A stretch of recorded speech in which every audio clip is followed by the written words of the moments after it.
So, case number five was really talking about LinkedIn and how they had this opportunity to gain Zoom as a client with a marketing plan. And it really wanted to know what are the best ways that they could go about trying to gain Zoom as a customer. So, let's jump right into it. The first question was really asking how can LinkedIn be positioned to add the maximum value for Zoom and to convince Zoom that they would be a good option for them to pursue for their marketing plan. And in the case, it had these financial exhibits from the Zoom 10K, and it really laid out some great factors that impacted Zoom as a business. For instance, what would have an impact on their business? I think that all of these different factors that were laid out are great ways to consider how LinkedIn can best position themselves.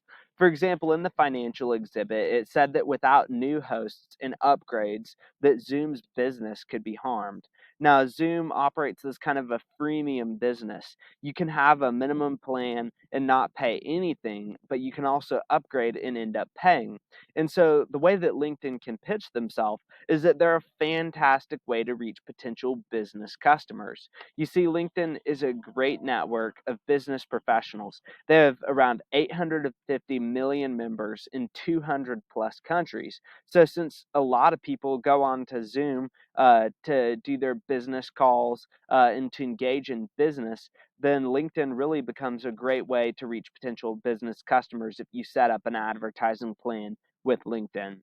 Now, another thing that it said in the financial exhibit was that competition poses a serious threat to Zoom's success. And one of those threats that Zoom kind of faces is that their competitors have more legitimacy. They're more established, they have longer operating histories, they've been around for a longer time, whereas Zoom is pretty new to the industry. However, LinkedIn offers a great opportunity to enhance legitimacy for Zoom and to help them gain some more legitimacy. Now, LinkedIn's a leader in professional networking.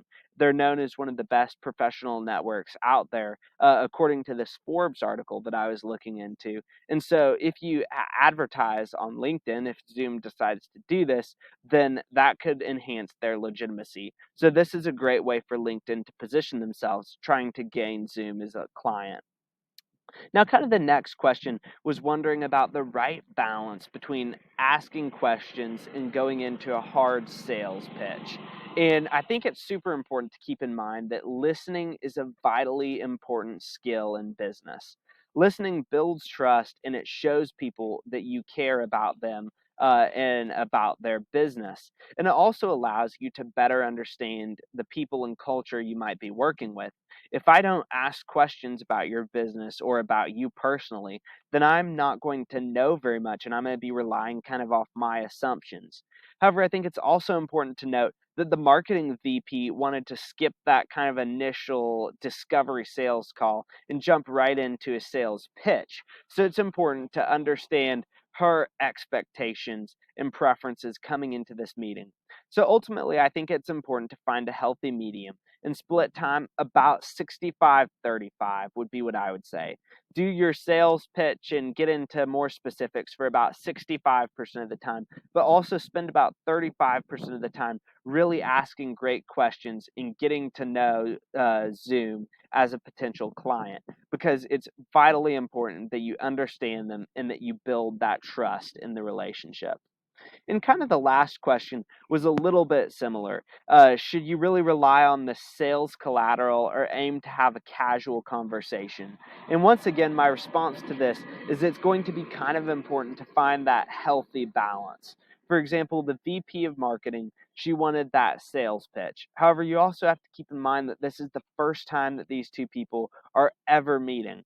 And personally, I've found that casual conversations can be more effective in developing a good relationship.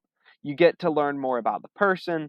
You get to have a little bit more of a laid back atmosphere engaging in your conversation. So I think it's important to find that healthy balance. Recognize that she wants the sales information, that she wants to know the details, but also realize this is your first time meeting. So it's important that you get to know each other and have a semi casual conversation.